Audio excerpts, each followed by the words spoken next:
நமஸ்காரம். இன்று நாம் காண்பது ஆண்டாளின் 8வது பாசுரம்.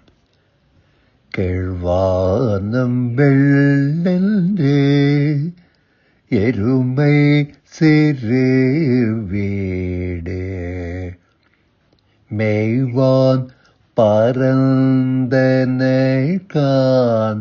மிக்குள்ள பிள்ளைகளும்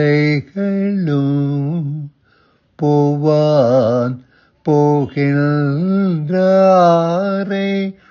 போகாமல் காத்துனை கூவுவான் வந்து நின்றோம் கோது கலமுடைய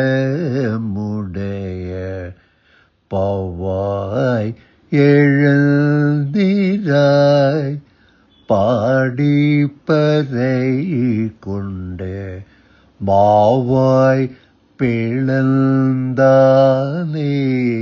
மல்லரை மாட்டிய தேவாதி தேவனை சென்று நாம் சேவித்தால் ஆவாயல்றாராய்ந்து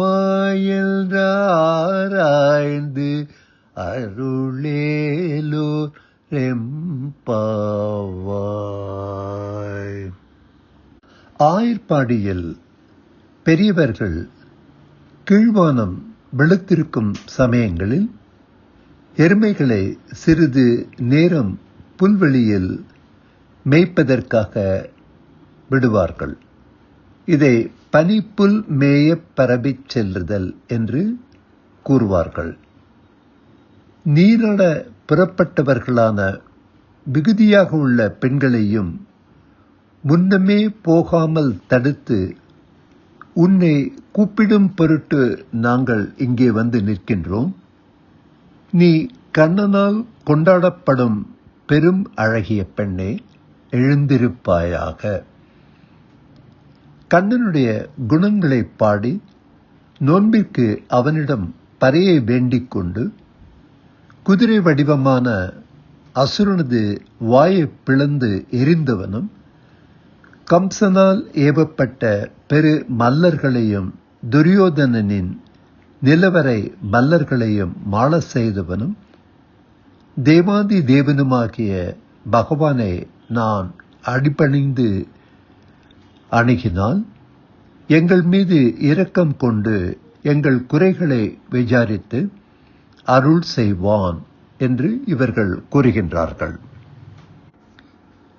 மிகுதியான பெண்கள் எல்லோரும் கிளம்பிச் செல்லும் நேரத்தில் எல்லோரும் திரண்டு வந்து இவளை அழைக்க வேண்டும் என்று சொல்லும்படி கண்ணனுக்கு அருளுக்கு மிகவும் தகுதி வாய்ந்தவள் என்பதை இங்கே வற்புறுத்துகின்றது.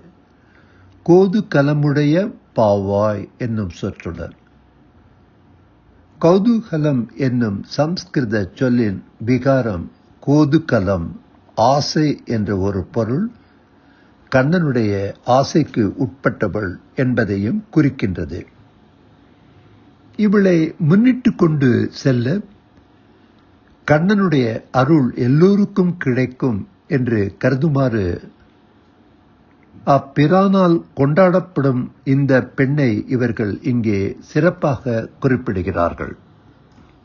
ஊர் மாடுகளுடன் வெளியிடங்களில் மேய்வதற்கு முன்பு எருமைகளின் சொந்தக்காரர் ஆயர்கள் அவை அதிகமாக பால் கறக்க வேண்டும் என்பதற்காக தங்கள் சிறு தோட்டங்களில் அவற்றை பனிப்புல் மேய விடுவார்கள். இதைத்தான் எருமை சிறுவீடு மேய்வான் பரந்தனகான் என்கிறார்கள். கிழக்கு வெளுத்திருக்கும் அந்த சமயத்தில் பனிப்புல் மேய சிறிது நேரம் விட்டுவிட்டு மாடு கறப்பார்கள். கறந்த பின்பு பகலெல்லாம் மேய்ந்து வரும்படி மேய்ச்சற்காடுகளுக்கு மாடுகளை அனுப்புவார்கள். இதை கருதிதான் பனிப்புல் மேய்கையை சிறு வீடு என்று குறிப்பிடுகிறார்கள்.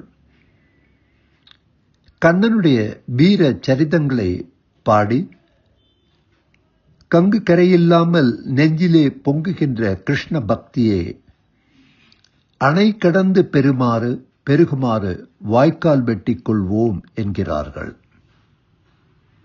இவர்களுக்கு தேவாதி தேவனை சேவிப்பதையே தன்னுடைய வாழ்க்கை பயனாக எண்ணுபவர்கள். அதற்காகத்தான் பறை கொள்ளுதல், நாட்டார்க்கு நோன்பு என்று பலவிதமான சடங்குகளை இவர்கள் செய்கின்றார்கள். இவர்களிடமிருந்தே அருள் செய்ய வேண்டியிருக்கிறதே, அன்பிற்குரியவர்களே ஆயாசப்படுத்தி விட்டோமோ என்று கண்ணன் இறங்கி அருள் செய்வானாம்.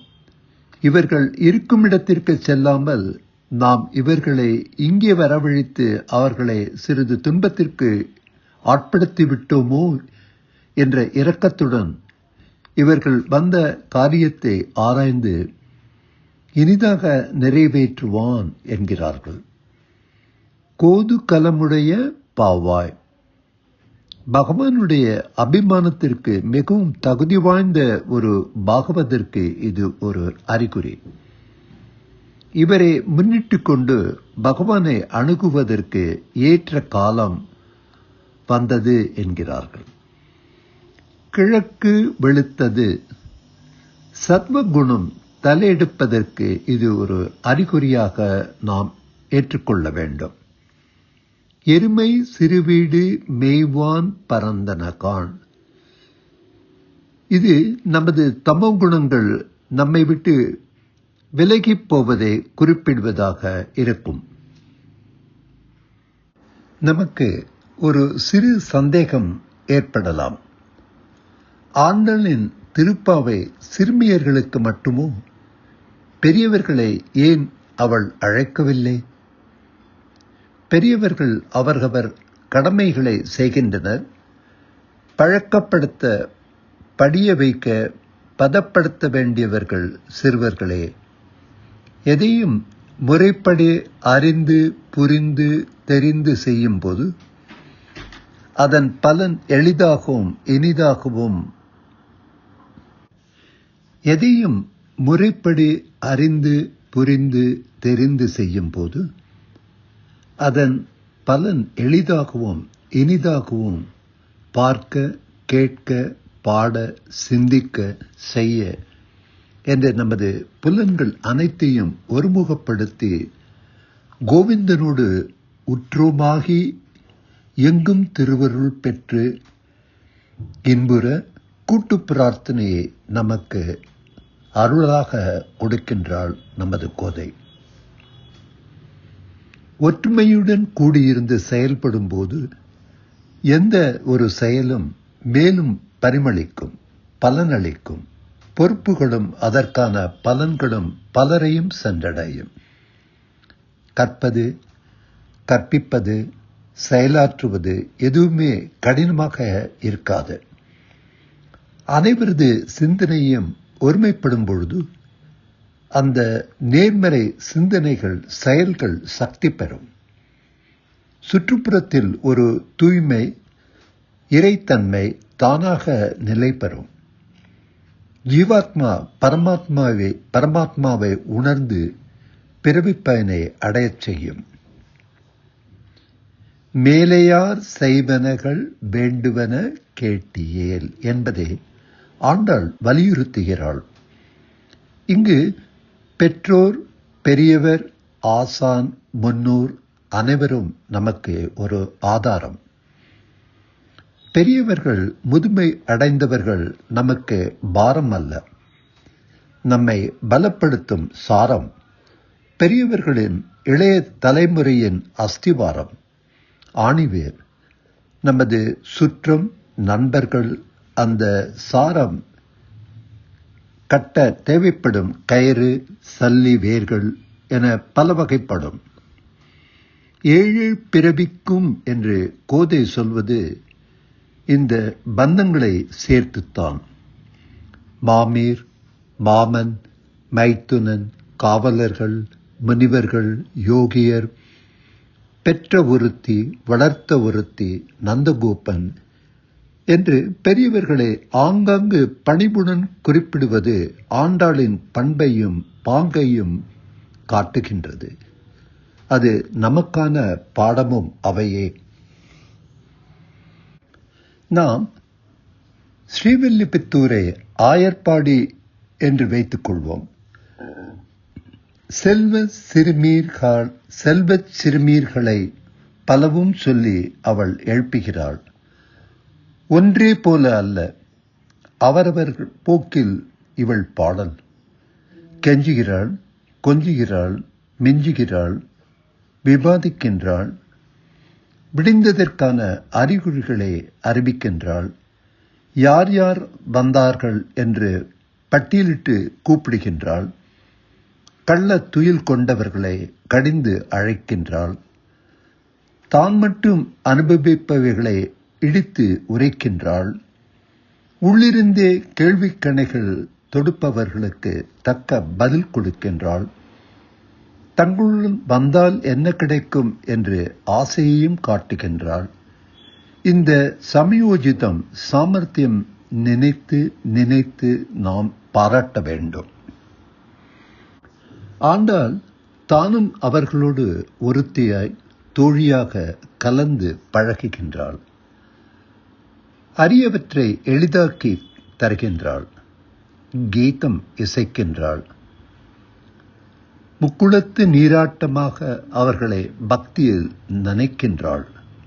அவர்களுக்கு நியமங்கள் புரியும் பொழுது தூய பெருநீர் ஓட்டத்தை அவள் திருவருளை உணர வைக்கின்றாள். திருப்பாவை 30 தப்பாமேல் மீண்டும் மீண்டும் சொல்பவர்களுக்கு பரிசாக கடல் போன்ற அதன் ஆழத்தை காட்டுகின்றாள். கடலில் மூழ்கி முத்தெடுக்க அருள் புரிகின்றாள். கடையத் தெரிந்தவர்களுக்கு அமுதம் திரட்டித் தருகிறாள். வங்கக்கடல் கடைந்த மாதவனையே காட்டுகின்றாள். வேதத்தின் வித்து திருப்பாவை என்று தெளிந்து நம் ஆச்சாரியர்கள் உரையாசிரியர்கள் அதிசயத்து பேரானந்தம் அடைகின்றனர், விரிவுரை தருகின்றனர். பாவையின் கீதம் வேதமாகின்றது.